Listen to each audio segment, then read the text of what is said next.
Quiero entrar a otro tema, a otro punto importante de este pasaje, porque también nos habla acerca de un tema un poco controversial, o más bien malentendido. El apóstol Pablo, cuando dice que tú y yo hemos sido bendecidos con toda bendición espiritual en los lugares celestiales en Cristo Jesús, también habla acerca de que Él nos escogió. Según nos escogió, dice la palabra, en Él. Es decir, que nuestra posición de toda bendición espiritual es tan segura como que fuimos elegidos y escogidos por Él. Y escúcheme, dice el pasaje, desde antes de la fundación del mundo. ¿Sí? Y aquí es donde le digo que hay una controversia, que hay un malentendido, es que de esto algunos hermanitos, algunos cristianos, algunos teólogos mal enfocados han resaltado toda una teología que le llaman la teología de la predestinación, que más adelante vamos a comentar un poquito con más detalle. ¿Qué significa esta teología de la predestinación? Dicen que si Dios ya te escogió desde antes de la fundación del mundo, no hay nada que tú puedas hacer para no ser salvo. Y de la misma forma, si Dios ya te escogió y eligió quién va a ser salvo y quién no, no hay nada que tú puedas hacer si no eres salvo para ser salvo. O sea, ni para ser salvo ni para no ser salvo. A los que Dios escogió para salvar, esos ya fueron salvados. Hagan lo que hagan, digan lo que digan, vivan como vivan. Y los que Dios predestinó para que fuesen salvos, serán salvos, siempre salvos, aunque no quieran aceptar a Cristo en su corazón. Y esta es una herejía, y esto es algo que está torcido, hermano. Porque entonces esto va en contra del plan supremo de salvación, esto va en contra del libre albedrío y esto iría en contra de la propagación del evangelio. Si esto fuera cierto, ¿qué sentido tiene que Jesús le dijo a sus discípulos: toda potestad me ha sido dada en los cielos y en la tierra, por tanto id y haced discípulos? No tendría ningún sentido el que usted y yo estuviésemos reunidos hoy aquí. Es más, yo podría decir: los que están de este lado están salvos, hermanos, váyanse a vivir la vida loca, ya tienen su salvación y pueden hacer lo que se les dé su regalada gana. Y los que están de este lado fueron predestinados a condenación. Hagan lo que hagan, digan lo que digan, se van a ir al infierno. Es tanto como decir eso. ¿Sí me explico, hermano? Dice aquí que nos bendijo con toda bendición espiritual, ¿sí? Según nos escogió en Él, desde antes de la fundación del mundo, ¿sí? Hermano, no hay que atrevernos a menospreciar ni a malentender lo que Pablo escribe aquí. Los creyentes son elegidos por Dios y son elegidos antes de que haya hecho algo ellos o hayan sido algo ellos para Dios. A eso se refiere. No se refiere a una predestinación dictatorial. ¿Sí me explico? Fuimos escogidos por Él y somos salvos por Él por su meritita gracia. ¿Sí me explico? No porque haya un mérito en nosotros, no porque haya visto, no, pues Guillermo tiene ciertos atributos, lo voy a salvar por esos atributos. Es simpático el tipo, es positivo, ¿sí me explico? Es agradable en su plática, que todo eso lo soy, hermano, pero no por eso, por eso Dios me va a salvar. La gran luz de esta verdad arroja algunas sombras, y es lo que le digo, arroja algunas herejías, algunas cosas torcidas, ¿sí? Es decir, el intentar reconciliar la responsabilidad humana con la soberanía divina. ¿Sí me explico?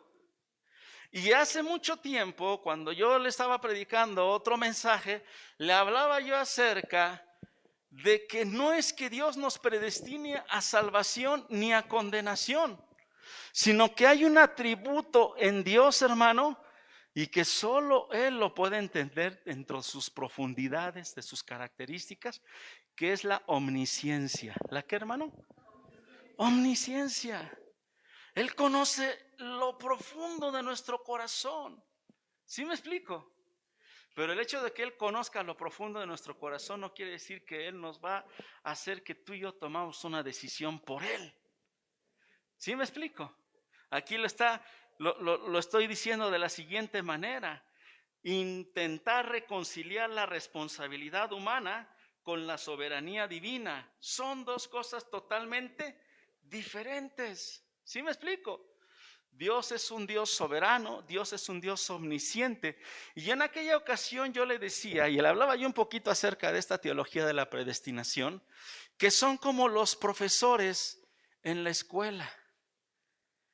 Yo como docente, como profesor, analizo mi grupo, les hago un examen diagnóstico, les dejo sus primeras tareas. Y hace ratito le decía yo al hermano Mario, un muchacho hoy en día o trabaja o estudia. No puede hacer las dos cosas.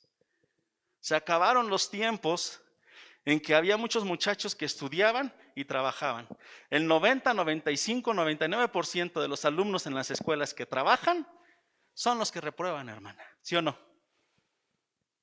Ni entregan tareas, ni van a los exámenes, ni se esfuerzan. ¿Por qué? Porque trabajan. ¿Sí me explico? Y otros sin trabajar, que son flojonazos. Entonces uno se da cuenta, cuando hizo el examen diagnóstico, el muchacho sacó 2. De hecho, yo lo que hago es revisarle su examen y les digo, mira, andas mal. Sí, jejeje, me distraje, ando mal, pero le voy a echar ganas. Ese 2, hermano, se convierte a veces en un 3 en la calificación final. Yo no lo estoy predestinando a reprobar. Yo no lo estoy reprobando. Yo sé que va a reprobar por mi experiencia. Así es Dios con nosotros. Él no nos está predestinando ni al infierno ni al cielo por su soberana voluntad que tiene la soberanía de hacerlo, pero no lo hace. Amén. Entonces no confundamos las cosas. ¿Sí? Hay una responsabilidad humana de responder al llamado de Dios y todos tenemos esa oportunidad. Amén. Si no, el Señor no nos hubiera mandado a predicar el evangelio. No tendría caso que usted y yo estuviéramos predicando. No tendría caso que usted estuviera en una iglesia. Ya es salvo, ya váyase. O ya es condenado. ¿Sí me explico, hermano? ¿Sí? Aquí el propósito, hermano, es proyectar lo que verdaderamente se refiere a este pasaje. ¿Sí? Entonces a lo que se refiere es que usted y yo fuimos bendecidos con toda bendición espiritual y fuimos elegidos desde antes la fundación del mundo, no por nuestros méritos, sino por los méritos ¿de quién? De Él, de Jesús. ¿Sí? ¿Sí, hermano? A su nombre. Ahora, las razones de Dios de elegirnos para bendecirnos no son caprichosas, ni mucho menos son aleatorias. Decía un matemático muy bueno, físico matemático, Albert Einstein, que Dios no juega a los dados. Dios no nos suelta al azar. Dios nos dio un albedrío y nos dio una responsabilidad para responder a su mensaje de salvación. Y el que lo toma, lo toma. Y el que no, ¿sí? ¿Qué dice el Evangelio de Juan? Que Dios no mandó a su Hijo para condenar al mundo, sino ¿para quién? Pero más adelante en la omnisciencia de Dios dice, pero el hombre amó más las tinieblas que la luz. ¿Sí me explico? Y ahí está la responsabilidad de Dios, ¿sí? Hace poquito platicaba yo, por ejemplo, con mi hija acerca de algunos genocidios que están en la Biblia. Y que de repente Dios decía, vas a arrasar a este pueblo y no vas a dejar nada vivo. ¿Y sabe por qué lo hacía Dios? Porque conocía lo podrido que estaba el corazón de esa nación, de ese pueblo, y el daño que iban a causar en un futuro a toda la humanidad. ¿Sí me explico? Es como cuando usted tiene una canasta de manzanas y usted ve una manzana podrida. ¿Qué va a hacer con esa manzana? ¡Ay, pobrecita! ¿Cómo la voy a desterrar? ¿Cómo la voy a sacar? ¿Cómo la voy a eliminar? ¿Cómo la voy a echar a la basura? Pues se la echas a la basura o mañana tienes toda tu canasta podrida. ¿Sí me explico? Dios sabe por qué hace las cosas. Dios es un Dios soberano. Amén. Y usted y yo fuimos escogidos en Él, predestinados en Él desde antes de la fundación del mundo, porque Él conocía nuestro corazón. Amén. ¿Sí, hermano? En resumen de este punto, el nombre de Cristo, hermano, excluye todo mérito y todo lo que los hombres tienen de sí mismos, dice Calvin. Amén. A su nombre sea la gloria. Ahora, y dice que fuimos, fíjese lo interesante, ¿no? Según nos escogió en Él desde antes de la fundación del mundo, y nos dice, para que fuésemos santos y sin mancha delante de Él en amor. Qué interesante, hermano. Después de la salvación, después de la gracia, siempre viene la santificación. ¿Siempre viene qué, hermano? Y eso echa por tierra esa mala interpretación que le digo, que algunos teólogos dicen es que Dios ya predestinó quién se salva y quién no. ¿Sí? ¿Por qué echa por tierra eso? Porque los salvos no tendrían por qué santificarse. ¿Ya son qué? Ya son salvos. Pero no, déjeme decirle algo bien interesante. La santificación es una consecuencia de la salvación. Y es muy importante el orden en el que usted y yo hablemos. Más al rato vamos a hablar, más al rato no, en los siguientes mensajes vamos a hablar de Efesios 2:8. Por gracia sois salvos mediante la fe, no por obras, para que nadie se gloríe. Y después de las obras, después de esas obras de las cuales habla, no por obras para que nadie se gloríe, después dice que fuimos salvados para andar en las obras. Pero se refiere a otras obras que son consecuencia de haber sido ya salvos, no para ser salvados. Entonces el orden de los factores sí altera el producto. Aquí primero es la salvación y después es la santificación. Entonces todas esas bendiciones de las que yo le hablaba, espirituales, de las cuales tú y yo hemos sido ya acreditados, Dios ya nos las dio porque hemos nacido de nuevo, porque tenemos a Cristo en nuestro corazón, porque hemos venido a una nueva vida, para que fuésemos santos y sin mancha delante de Él. Somos escogidos no solo para salvación, sino para santificación. Amén. Así que aquel que se cree salvo y anda en la carne, se está engañando a sí mismo. Amén. ¿Sí, hermano? Aleluya. La palabra santo y sin mancha son una metáfora tomada de los sacrificios de los que se hablaba en el Antiguo Testamento. Acuérdese que los animalitos tenían que ser sin mancha y perfectos. La ley requería que los corderos fueran perfectos. ¿Sí? ¿Sí o no? Y aquí hay algo bien importante. Sin mancha delante de Él, ¿en qué dice ahí? En amor. No podemos olvidar esta palabra clave que se llama en amor. La santidad, hermano, sin amor, nada es. ¿Qué dice el apóstol Pablo en 1 Corintios 13? Si yo fuese, ¿qué?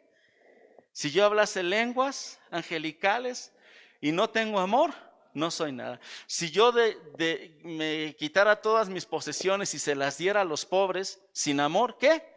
No estoy haciendo nada. ¿Se acuerda? En otras ocasiones hemos predicado que pues pobrecitos de las organizaciones que se encargan de dar, ¿verdad? Y de dar y de dar y de dar. Si no hay amor, se están dando a lo tonto, ¿no? ¿Sí o no? Todas las organizaciones sociales.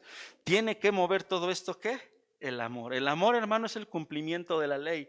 El amor es una fuente donde fluyó la salvación. Por eso aquí el apóstol Pablo está diciendo, para que fuésemos santos y sin mancha delante de Él. ¿En quién? En amor. ¿Sí? El amor mostrado por nuestro Señor Jesucristo. ¿En dónde? En la cruz del Calvario. Y aquí retomamos de nuevo el otro punto, hermano. Habiéndonos predestinados para ser, ¿qué dice? Adoptados hijos suyos por medio de Jesucristo. Todavía esto vuelve a remarcar mucho a los malentendidos que dicen que Dios ya predestinó. Ahora, hermano, si Dios ya predestinó, yo le pregunto una cosa. ¿Dios es un Dios justo? No. Si Él decidió quién se salva y quién no se salva, entonces Él ni es un Dios justo, ni es un Dios santo, ni es un Dios poderoso, ni es un Dios sabio. ¿Sí me explico? Todas estas cosas se malinterpretan en la predestinación y harían de nuestro Dios un falso Dios. ¿Sí me explico, hermano? Porque no sería justo que usted, por tocarle bola negra, ya se fue al infierno, o por tocarle bola blanca, ya se salvó sin hacer. ¿Sí me explico, hermano? Entonces, hermano, le vuelvo a decir de nuevo, esta teología de la predestinación es una herejía. Amén, hermano. ¿Sí? Y tenga mucho cuidado porque muchos, ¿cómo le explicaré? Muchos cristianos viven bajo estas teologías. Yo he escuchado a personas que conozco que me han dicho, salvo, siempre salvo. Y Dios no me va a juzgar por mis obras. Entonces yo de aquí en adelante puedo hacer lo que se me dé la gana. Puedo entregarme al vicio, puedo entregarme a la fornicación, puedo entregarme a todo cuanto mi carne pida. ¿Por qué? Porque ya fui salvo. Y cruzan estas teologías torcidas con otras teologías. Por ejemplo, la teología de que la salvación no se pierde. Y yo estoy perfectamente de acuerdo en que la salvación Dios no la quita. Nosotros renunciamos a la salvación. Y eso es en lo que muchos creyentes y muchos cristianos y muchos teólogos mal enfocan este asunto. No. Y es que dicen, salvo, siempre salvo. ¿No? Y a veces hasta, por ejemplo, se basan en el ejemplo de la cruz del Calvario. No, que el ladrón que murió junto a Jesús, ese día se fue al cielo. Nunca se vieron sus obras de arrepentimiento. ¿Cómo no? Al estar pidiendo perdón, se dio cuenta de su falta y de su error y sí se arrepintió. ¿Sí me explico? Que no tuvo tiempo de bajar de la cruz e irse a bautizar, que no tuvo tiempo de andar con los demás discípulos predicando el evangelio en las aldeas. Esa es otra cosa, hermano, porque él ya estaba sentenciado a muerte. Pero ese hombre fue salvo y además de todo esto, fue porque Dios conocía su corazón. Y Cristo le dijo, de cierto estarás conmigo hoy en el paraíso, hermano. ¿Sí? Entonces tengamos mucho cuidado con estas falsas doctrinas y con estas teologías que se entretejen para hacer que los cristianos, fíjese, mentira del diablo, piensen que como ya declararon a Jesús como su Salvador con una oración en una iglesia, ya de ahí pueden hacer lo que quieran. Amén. ¿Sí, hermano? Habiéndonos predestinados para ser adoptados, dice después, hijos suyos, ¿por medio de quién? De Jesucristo. Y aquí el énfasis está diciendo que fuimos, ¿qué, hermano? Adoptados, ¿sí? Esto quiere decir, hermano, aquí la predestinación quiere decir que está, y hasta el día de hoy, está vigente, escúcheme lo que le voy a decir, está vigente el proceso de adopción como hijos de Dios, ¿por medio de quién? De Jesucristo. ¿Sí me explico? Desde que Jesucristo murió en la cruz del Calvario y hasta el día de hoy está abierto ese proceso, ¿sí? Pero si yo no voy y hago mi proceso de adopción, no voy a ser adoptado automáticamente. Eso entreteje otra teología, la teología de la universalidad. Yo siempre les echo relajo en mi casa a mi esposa y a mi hija, ¿verdad? Porque luego, por ejemplo, hay un gatito que está en la calle y que ya está yendo a comer todos los días, ¿no? Entonces el otro día les digo, no, él también tiene derecho, él también es hijo de Dios, ¿no? Y luego me dice, no todos somos hijos de Dios. Le digo, ¿cómo no? Lo dijo Arturo Ñáñez. Él dijo, todos somos hijos de Dios y todos tenemos. Mentira del diablo. A los que le recibieron, a los que creen en su nombre, les dio potestad de ser hechos hijos de Dios. Este pasaje dice, habiéndonos predestinados para ser adoptados hijos suyos, ¿por medio de quién? Se refiere a que está abierto el proceso de adopción. Amén. Y ahora aquí Pablo está utilizando una figura que se utilizaba en el antiguo imperio romano. La figura de la adopción.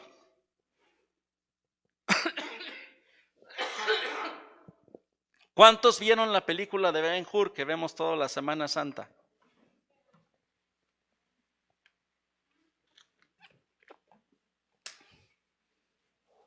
Ben-Hur es un príncipe de Israel, es de una familia aristocrática del pueblo de Israel, del pueblo judío.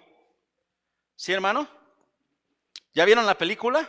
Los que ya la vieron, les estoy hablando de algo que ya han visto, pero quiero que lo ubique para que entienda el proceso de adopción. Entonces él era de una prominente familia judía, de los príncipes de Israel. Llega no me acuerdo si fue el cónsul o el gobernador, a visitar esa región de Judea, y Ben-Hur junto con sus hermanas están de curiosos, por no decir otra cosa, en la terraza de su casa, y una de ellas tira una teja y la teja baja y golpea a un soldado romano. ¿Sí? Inmediatamente los romanos lo toman como una agresión y se meten a la casa, aun cuando son clase prominente judía, los encarcelan a todos y se los llevan a diferentes prisiones. Entre ellos se llevan a Ben-Hur, se lo llevan como esclavo y se lo llevan a donde como remero de los barcos romanos. ¿Sí me explico? Y a las otras, a su hermana y a su hija, a su hermana y a su madre, se las llevan a las mazmorras, que son celdas de lo peor. ¿Sí? Pasan los años y en una embestida que tiene ese barco donde va Ben-Hur, con otro barco enemigo, donde va el cónsul, ¿verdad? Pues hay una guerra ahí, y el cónsul que iba al cargo de la nave estaba a punto de asesinarse, de ¿cómo se dice? De suicidarse, ¿no? Pero Ben-Hur lo salva, ¿sí? Y lo lleva ahora sí que le salva la vida, pues. Y este hombre, en agradecimiento, lo adopta como su hijo, ¿sí? Y ¿cómo le explicaré? En la legislación romana, una adopción era, hermano, que la persona quedaba totalmente libre de todas sus deudas, de todos sus delitos, de todo lo que tuviera en el anterior nombre, y era heredero y se nombraba como heredero y con todos los derechos y privilegios de quien lo estaba adoptando. ¿Sí? De tal manera que inclusive esto lo simbolizaban a través de un anillo. ¿Sí me explico? Así de esto es lo que está hablando aquí el apóstol Pablo. Habiéndonos predestinados para ser adoptados hijos suyos, ¿por medio de quién, hermano? Por medio de Jesucristo. Y como le digo, en la ley romana, cuando se completaba la adopción, realmente estaba completa. La persona que había sido adoptada tenía todos los derechos de un hijo legítimo en su nueva familia. Y escuche, y perdía por completo todos los derechos de su antigua familia. A los ojos de la ley era una nueva persona. Tan nuevo era que incluso todas las deudas y obligaciones relacionadas con su familia anterior eran abolidas como si nunca hubiera existido. No nada más de él, sino de toda su familia. Por eso, si usted recuerda en la película, más adelante Ben-Hur, que ya después es conocido como el joven Arios, porque era el hijo del procónsul, ¿verdad? Va a ver a su mamá para poderlas liberar. Y de hecho se las tenían que liberar, se las tenían que entregar, nada más que ya les había dado lepra y las habían mandado al Valle de los Leprosos. ¿Sí me explico, hermano? Entonces Ben-Hur ya tenía esa capacidad jurídica y legal de redimir a su familia. ¿Sí, hermano? Sin embargo, con nosotros los creyentes en el Señor Jesucristo, vamos un poquito más allá. No solo somos adoptados en la familia de Dios, sino somos como si fuésemos nacidos en la familia de Dios. El griego aquí solo tiene una descripción, tenemos la posición de hijo. Estamos en la posición de hijos de Dios. Amén. Somos hechos hijos de ¿quién, hermano? De Dios. Y esta alta posición en la familia de Dios nos da algo, hermano, que ni siquiera Adán nunca tuvo. ¿Sí me explico? Tenemos un estatus mayor al de Adán. ¿Sí, hermano? Porque nosotros fuimos adoptados por medio del unigénito y primogénito, ¿hijo de quién? De Dios. Y entonces usted y yo tenemos no tenemos el estatus de unigénitos, de primogénitos, sino que tenemos la bendición por parte de Él, tenemos ese tipo de adopción. Amén. ¿Sí, hermano? ¿A su nombre? A eso se refiere esa predestinación. ¿Sí? Además de esto, hermano, hemos sido adoptados y hemos sido hechos nuevas criaturas para alabanza de la gloria de su gracia, dice la palabra de Dios, con la cual nos hizo aceptos en el amado. Aceptos. Aceptos viene de la palabra griego charito, que significa muy favorecido o lleno de gracia. Y así se le conoce a todo creyente debido a la gracia de ¿quién? De Dios por medio de nuestro Señor Jesucristo. Amén. Somos aceptos en el amado. ¿Se acuerda cuando Jesús fue bautizado en el Jordán? ¿Qué dijo Dios de él? Este es mi Hijo amado, en él tengo mi complacencia. Tú y yo somos aceptados, somos adoptados y Dios se complace de nuestras vidas, ojo, no por nuestros méritos, sino porque nos ve por medio de ¿quién? De su Hijo Jesucristo, por medio del cual recibimos toda bendición espiritual, por medio del cual recibimos la adopción. Amén. ¿Sí, hermano? Esta es la gracia de Dios. ¿Sí, hermano? Pablo se dio cuenta que este plan daba gloria a la gracia de Dios. Al dar la ley, la justicia y la santidad de Dios se volvieron más gloriosas al dar el evangelio. Su gracia y su misericordia son igualmente gloriosas. Amén. Y yo quiero abrir aquí un pequeñito paréntesis. Así como su gracia y su bondad se vuelven mucho más gloriosas por medio de nuestro Señor Jesucristo. Amén. También las consecuencias y también el renunciar a la gracia de Dios por medio de Él. Todos están acá conmigo, ¿sí?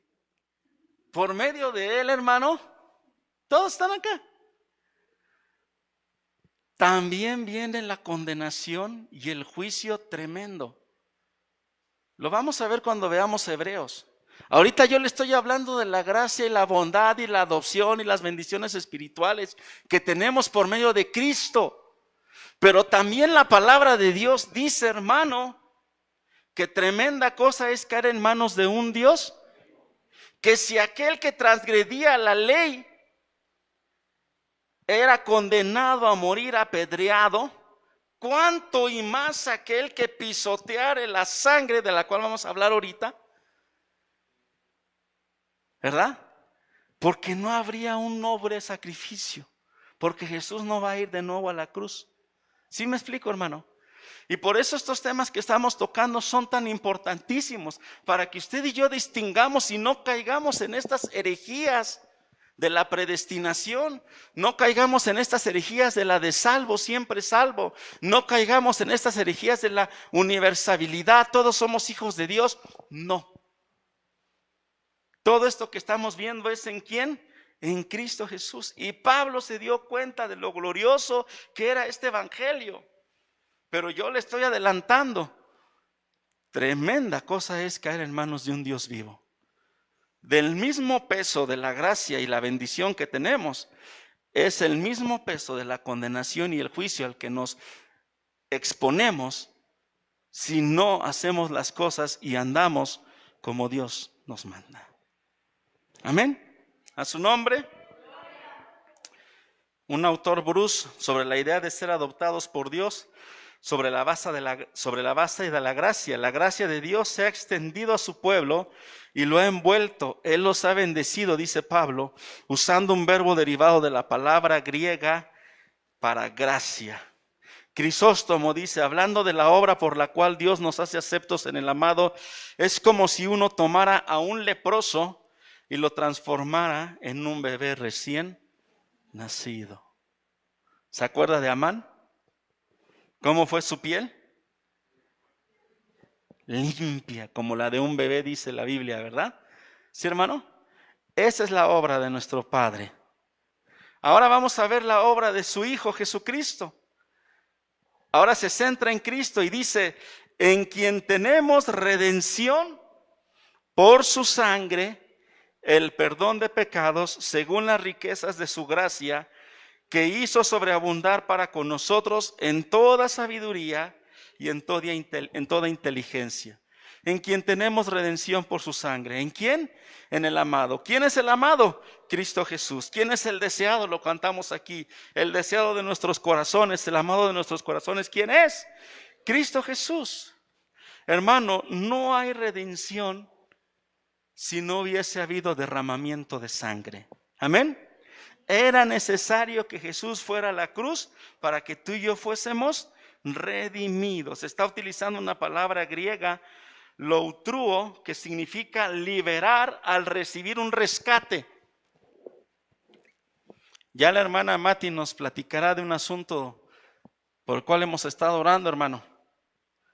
Pero cuando secuestran a una persona en nuestro México de hoy, ¿qué piden?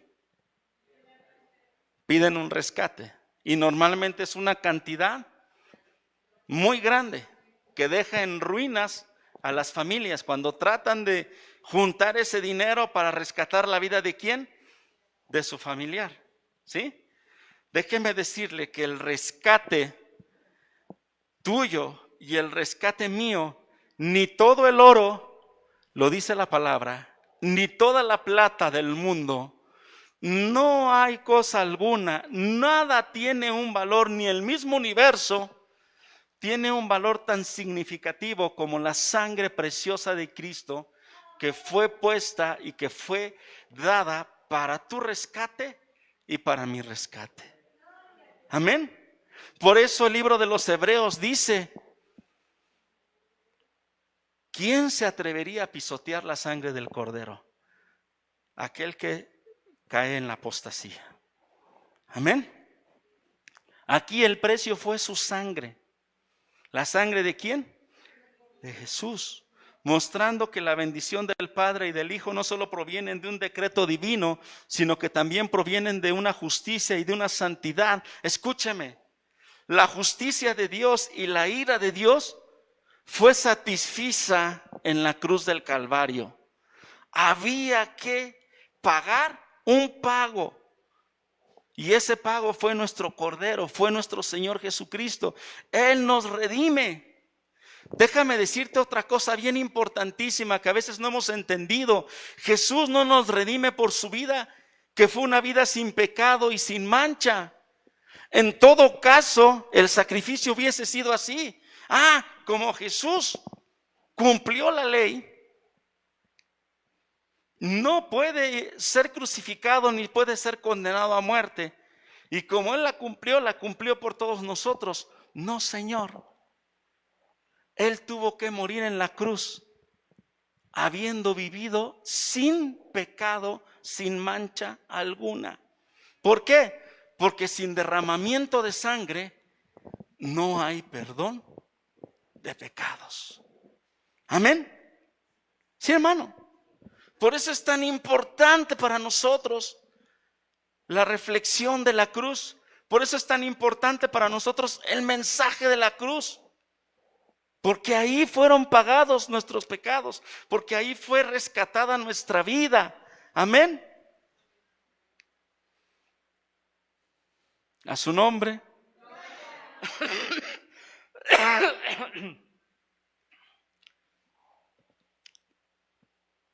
Ahora, no debemos tener una visión supersticiosa o mística de la sangre. Al rato vamos a estar como los feticheros. La sangre de Jesús, dice la Biblia, que está en el altar ¿de dónde? Del cielo. Amén. Y que esa sangre ya cumplió, ¿qué, hermano? Su propósito. Así que no podemos nosotros en un artífice de fetichería tratar de hacer una representación o una simbología de lo que sucedió en la cruz del Calvario. Eso ya sucedió. Y si de repente hoy encontramos movimientos cristianos que ponen una cruz ahí en su templo y que les dicen a los hermanos, empieza a escribir tus pecados y los vamos a clavar ahí en la cruz, al ratito van a traer a un cordero y van a decir que es la sangre de Cristo y van a empezar a mitificar la sangre de Cristo. Tengamos mucho cuidado, hermano, porque eso es lo que está abundando en nuestros tiempos, en nuestros días, y la gente ignorante está cayendo en esas trampas. ¿Sí? Como aquel que le traen el agua del Jordán o aquel que tiene la astilla del madero de Cristo. Hermano, ¿eso cuántos años sucedió? No puede estar la cruz de Cristo. Pero somos tan ignorantes muchas veces y somos tan ingenuos y nos dejamos envolver por una serie de tonterías y de feticherías que, hermano, yo le tengo que predicar fuerte. Porque no ha sido una familia, sino muchas familias que se han ido de aquí en Amor en Acción, aun cuando les hemos predicado esto, y han caído en ese tipo de cosas. Entiéndalo. Es importante nuestra reflexión en la cruz. Es importante lo que estamos viendo ahorita. El valor de la sangre preciosa del Cordero, pero todo en su justa dimensión espiritual. No materialicemos nada. Amén. A su nombre. Así que no hay que tener una visión supersticiosa o mística de la sangre. La sangre fue el pago propiciatorio. Fue el pago real total por los pecados del hombre en toda la persona de nuestro Señor Jesucristo en la cruz del Calvario. Esto es lo que quiere decir el Nuevo Testamento cuando habla de la sangre. Y eso es lo que tú y yo debemos de saber. Amén. ¿Sí, hermano? A su nombre. Según las riquezas de su gracia, la redención y el perdón que se nos ha dado vienen según la medida de las riquezas de la gracia de nuestro Dios. No es una redención, un perdón pequeño ganado por Jesús en la cruz. Es totalmente inmenso, que hizo sobreabundar para nosotros en toda sabiduría e inteligencia. Muchos piensan que no es sabio por parte de Dios prodigar la redención y el perdón de los pecados. Los griegos, los romanos, cuando vieron a Jesús en la cruz, dijeron: este no puede ser un Dios. Esta persona fue humillada, fue vituperada y además fue muerta en la cruz. Esto no puede ser un Dios. ¿Por qué? Porque ellos tienen otro sentido de la grandeza y de la realeza. ¿Sí? Nuestro Dios dice que no es con caballo ni es con fuerza, sino es con su Santo Espíritu. Así que quítese usted esas ideas místicas de grandeza y de poderío humano. Dios usa lo vil y menospreciado para avergonzar aquello que es sabio y que se cree grandioso. ¿Sí me explico, hermano? Entonces aquí esta sabiduría y esta inteligencia está hablando que tú y yo entendemos que ese sacrificio, que esa humillación fue el pago de nuestro pecado. Amén. Porque si tú y yo creemos lo que el mundo cree, vamos a creer lo que los demonios creyeron en la cruz del Calvario. Dice el salmista en el Salmo 22 que perros, ¿qué dice? Lo rodeaban. Que de la cruz Satanás y los demonios hicieron un espectáculo. Para ellos fue su triunfo más glorioso. Pero después Pablo en Colosenses nos dice que fue su debacle y fue su humillación, porque fueron avergonzados y fueron expuestos públicamente. Ahí fueron derrotados por nuestro Señor Jesucristo mediante su sacrificio. Esa humillación que hicieron con Él, ese vituperio que hicieron con Él, fue precisamente la demostración de su derrota. Amén, hermano. A eso se le llama inteligencia, a eso se le llama sabiduría. Amén. Porque tú y yo entendemos lo que hay detrás. A su nombre. Ahora también este pasaje nos habla acerca del misterio de su voluntad. Dice la Biblia, dándonos a conocer el misterio de su voluntad, según su beneplácito, el cual se había propuesto en sí mismo de reunir todas las cosas en Cristo en la dispensación del cumplimiento de los tiempos, así las que están en los cielos como las que están en la tierra. En Él, asimismo, tuvimos herencia, habiendo sido predestinados conforme al propósito al que hace todas las cosas según el designio de su voluntad, a fin de que seamos para alabanza de su gloria, nosotros que primeramente esperábamos ¿en quién? En Cristo. Nos dio a conocer ahí el misterio de su voluntad. Amén. ¿Cuál era el misterio de su voluntad? El plan que Dios tenía. Ese plan que se cumplió perfectamente allí en la cruz del Calvario. Déjeme decirle algo bien interesante. Hay muchos escritores, muchos filósofos, muchos historiadores que han escrito de la Biblia y del mensaje y del propósito y del plan de Dios, que la cruz era el plan B. No pueden estar más equivocados. Dios no tiene un plan B. Dios tuvo un plan original que desde Génesis capítulo 3 lo reveló desde la serpiente durante toda la Biblia y hasta el Apocalipsis. ¿Sí me explico? Dios tuvo un plan perfecto y este era el misterio de su voluntad. Si los demonios, si Satanás se hubieran enterado de ese plan perfecto de Dios, no hubieran llevado a Jesús a la cruz. Amén. Fue un plan perfecto, planeado, pensado, proyectado y ejecutado. Amén. Aquí está hablando de una palabra, dispensación. La palabra dispensación, hermano, refleja un plan, refleja una estrategia.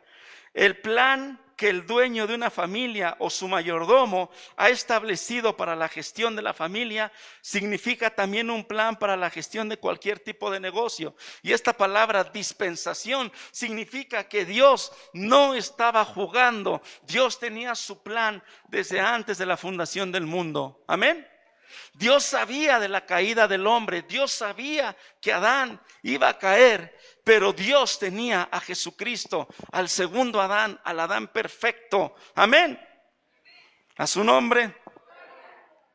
Y dice la Biblia, en sí mismo, en Cristo, reunir todas las cosas, así las que están en los cielos como las que están en ¿dónde, hermano? En la tierra. Aquí está hablando de unificar un plan perfecto, un plan completo. Amén. Ahora, nosotros estamos a punto de ver la culminación de ese plan en la venida de nuestro Señor Jesucristo. Amén. La Biblia dice que todos esos juicios que van a ser desatados en el cielo, ¿dónde se van a implementar, hermano? En la tierra. Todo lo que hablamos de Apocalipsis, esos sellos, esas trompetas, ¿dónde se van a implementar? Ahí será la culminación del plan de Dios. Eso es lo que está hablando aquí Pablo. De reunir todas las cosas en Cristo, tanto las que están en el cielo como las que están.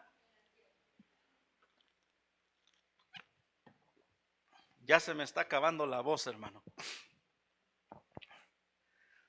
Un autor, Bruce, sobre el cumplimiento de los tiempos, dice: cuando llegue el momento de la consumación de su propósito, en su providencial anulación del curso del mundo, esa consumación se realizará. Y estamos, hermano, muy cerca de que esas cosas culminen.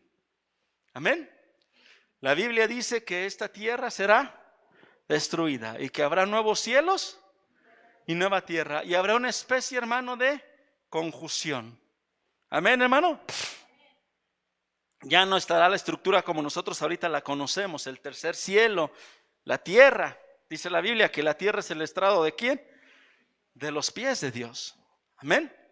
Y luego dice que en él asimismo tuvimos herencia. ¿Sí? ¿Qué significa una herencia? Algo que vamos a recibir. Los creyentes están predestinados para esto según el designio de su voluntad, ¿verdad? Y habiendo sido predestinados conforme al propósito que hace todas las cosas según el designio de su voluntad. Todo esto está en su voluntad, todo eso está en su propósito. Fíjese, comienza con su propósito, luego el designio de su voluntad y finalmente resulta en la obra que Él hace de juntar todas estas cosas. Amén. ¿Sí? Dios, hermano, es un Dios de orden. Dios es un Dios que tiene control de todo. Por eso es que usted y yo, cuando vemos todo lo que está aconteciendo a nuestro alrededor y vemos que se viene cumpliendo conforme al plan de Dios, simplemente nos sentamos relajados a descansar. Bueno, y a propagar las nuevas buenas, que eso es lo que tenemos que hacer. ¿Sí me explico? Usted no tiene por qué angustiarse, usted no tiene por qué preocuparse. Dios está en control y todo esto está en su voluntad. Nuestro Dios es un Dios no solo de voluntad. Él trabaja y obra de acuerdo a esa voluntad, y la palabra designio significa planificar, hacer cosas deliberadas, pensadas, ya hechas, que se tiene la forma y los medios y los recursos para hacerlas. Amén. ¿Sí o no? ¿Usted no se ha puesto a pensar, por ejemplo, la Biblia que dice que todo ojo le verá? Yo le pregunto, ¿podemos ver hoy un acontecimiento en cualquier parte del mundo? Por supuesto que sí, a través del internet. ¿O no? ¿A poco no vimos cómo perdió Brasil en penaltis? Bueno, yo no lo vi en el momento en que estaba pasando, pero lo vi después, que cuenta también. Pero hubo millones de personas viendo esa tanda de penales. ¿Sí o no? El mundo está preparado para que todo ojo le vea. Amén. Todo está listo, hermano, según el designio de la voluntad de Dios. Dios hace todo por designio y siempre tiene razón de su voluntad, que aunque nosotros no veamos en el presente claro, pero Él tiene control de todo. Amén. Y luego dice, para que seamos alabanza de su gloria, hermano. Alabanza de su gloria. Todo lo que hacemos, lo que vivimos, lo que pensamos, lo que nos pasa, hermano, es para alabanza de su gloria. ¿Sí, hermano? En Cristo. ¿Sí? A su nombre. Ahora también cuando habla de juntar todas las cosas, también está hablando, hermano, de la iglesia judía y de la iglesia gentil. ¿Sí? Pablo dice y dice bien, en él, en nuestro Señor Jesucristo, ya no hay judío, ya no hay griego, ya no hay esclavo, ya no hay libre, ya no hay hombre, ya no hay mujer. Todas esas barreras se acabaron. Todo se junta en el plan y en el propósito de Dios. A su nombre. Termino con el último punto, hermano. La obra del Espíritu Santo. Vamos al último pasaje, punto número 5. En él también, dice el apóstol Pablo, vosotros, habiendo oído la palabra de verdad, el evangelio de vuestra salvación, y habiendo creído en él, fuisteis sellados con el Espíritu Santo de la promesa, que es las arras de nuestra herencia hasta la redención de la posesión adquirida para alabanza de su gloria. Hace ratito estábamos hablando de la teología de la predestinación. ¿Sí o no? En este mismo pasaje, Pablo nos está explicando o nos está diciendo la responsabilidad del hombre respecto al mensaje del evangelio. En él también vosotros, está hablando a la iglesia, habiendo oído la palabra de verdad, el evangelio de vuestra salvación y habiendo, ¿qué dice ahí, hermano?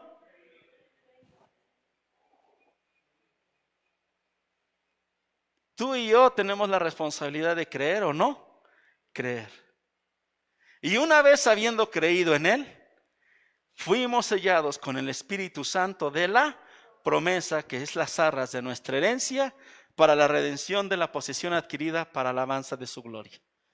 Así que Pablo no está sobreponiendo la soberanía de Dios en la responsabilidad y en la decisión del hombre. No, no.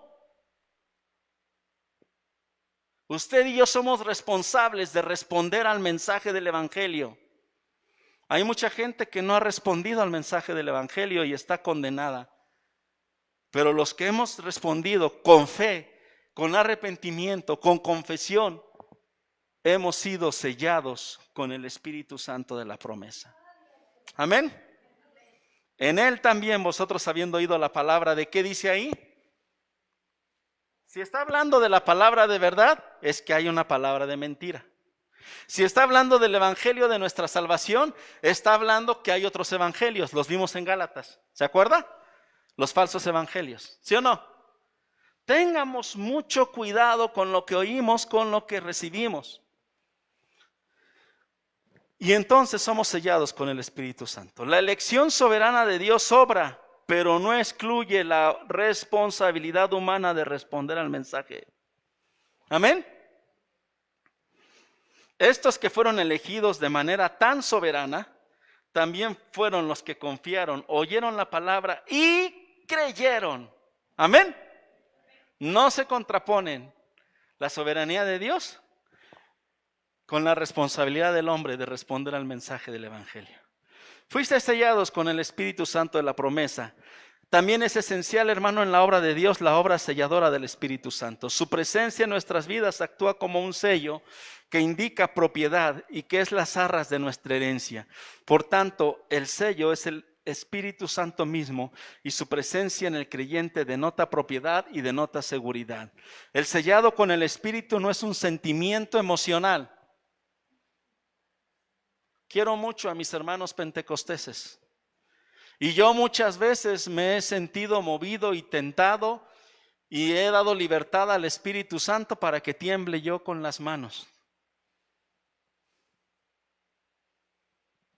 Pero el Espíritu Santo no tiene que ver con una manifestación emocional ni física.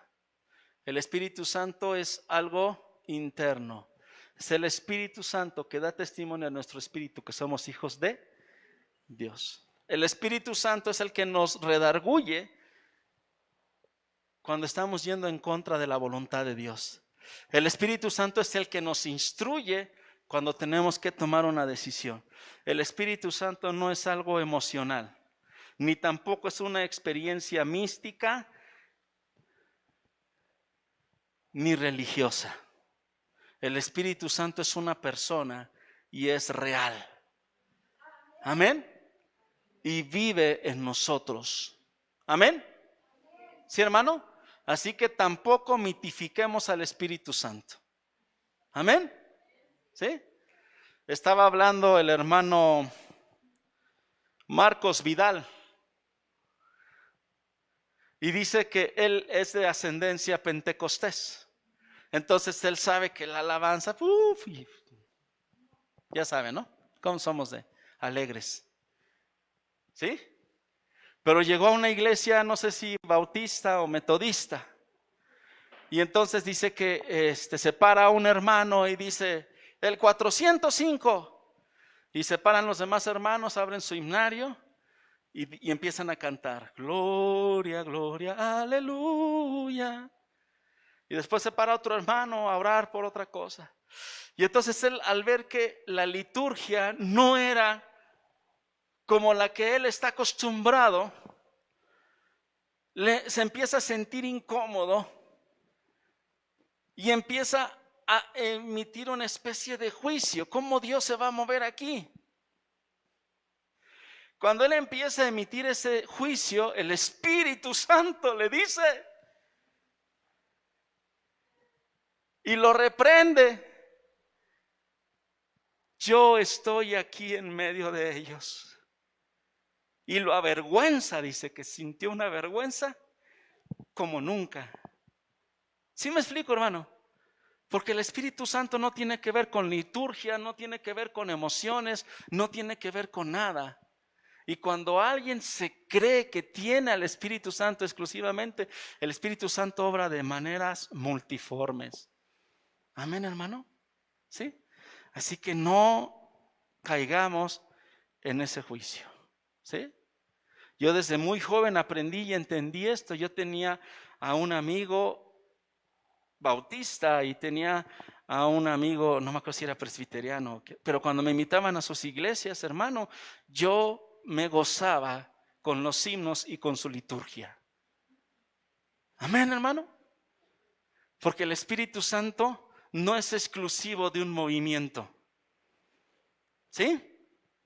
Los pentecosteses, y le digo, yo los quiero mucho, piensan que solo en ellos se manifiesta el Espíritu Santo. Se manifiesta a su manera de ellos. Pero el Espíritu Santo es universal. Las arras, hermano, es un pago inicial que se usa en el Nuevo Testamento para el Espíritu Santo. Él es el único anticipo de la gloria venidera. No se proporciona ni se necesita nada más. Es como una especie de prenda, como una especie de compromiso.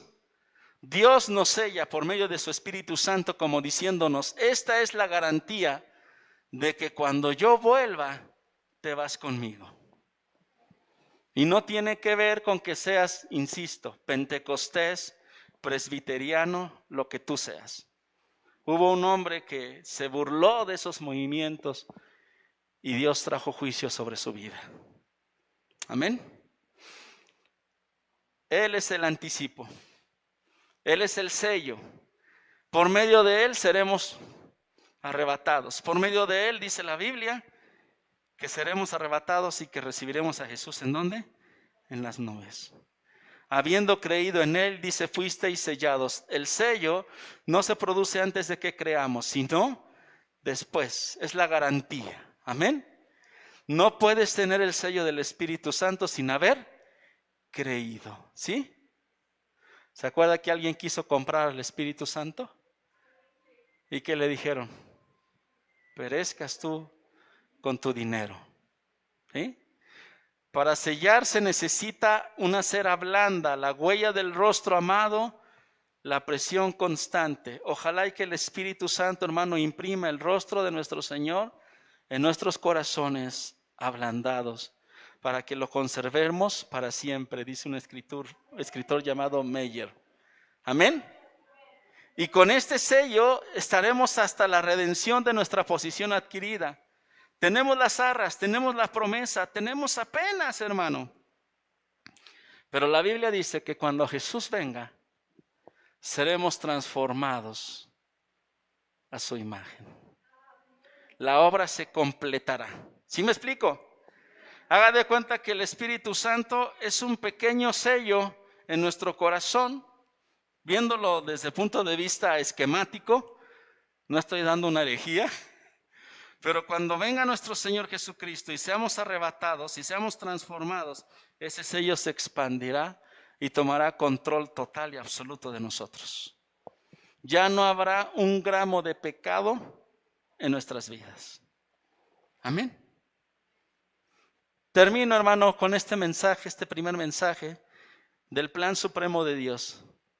Hemos visto a través de estos pasajes, hermano, el plan perfecto y completo de Dios para nuestras vidas. Nuestra identidad en Cristo. Amén. La obra del Dios Trino a favor de nosotros. Nos ha bendecido con toda bendición eterna. Nos ha hecho sus hijos. La obra del Hijo. El misterio de su voluntad. Esto no es un accidente. Esto fue planeado. Y la obra del Espíritu Santo en nuestras vidas. Amén. Póngase de pie.